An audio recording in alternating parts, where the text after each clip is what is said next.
Hola. Hi. You speak English? Yeah. Where are you from? America, everywhere. Me too. Yeah. You're the first American I've met here. Champa. This is Champa. I live with him. We live together, yeah. This is Crystal Ferry. Your name is, sorry? Crystal Ferry. Crystal Ferry, what would you say the premise of the film was? The premise of the film is myself and Gabby Hoffman and Sebastian's three brothers driving to the north of Chile to get our hands on a San Pedro cactus and cook it and turn it and extract mescaline from it and get high and learn.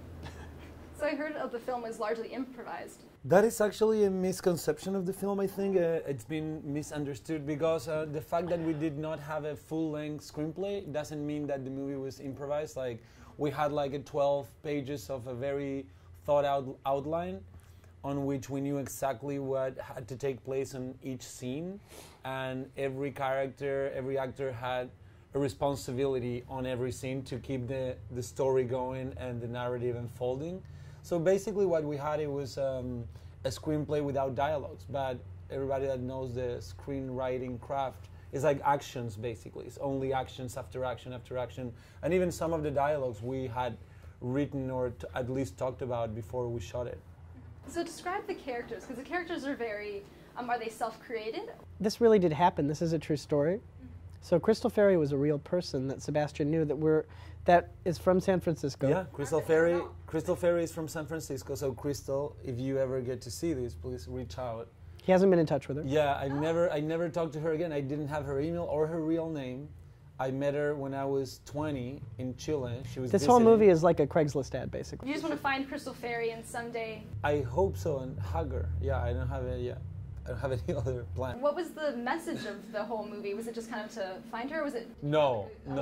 I wanted to share this story because it's a story about compassion and friendship, and I think it's just a fun, really fresh story to share with people and with the world, whatever.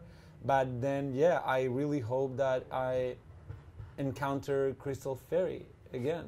Do you feel like you relate to the character Jamie at all? I don't think I relate to him really, but I can sympathize with him. I mean, to me, he seems like a guy who acts that way because he's completely miserable, and it's kind of very easy to see. He's kind of like a wanderer or something, you know, which he's homeless in a way.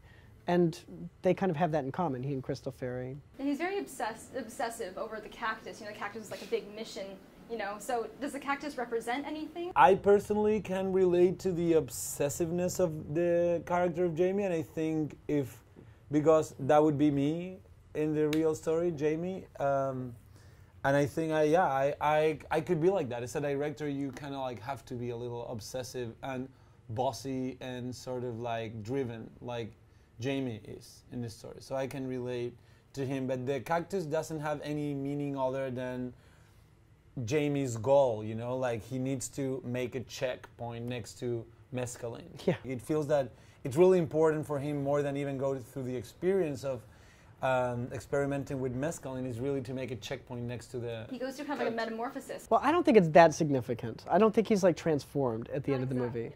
But he does have one moment of like supreme humility where he's like unable to avoid confronting himself and like just seeing who he is or something. I don't know.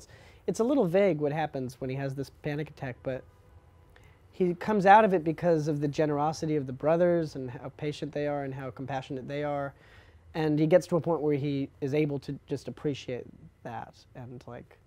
Yeah, and I guess like that's how people generally grow. Like you don't grow from one experience, really. Like one experience could help you taste something, but you would never change entirely from one experience. It would be weird. So I feel that Michael in the movie tapped into the feeling of compassion, you know.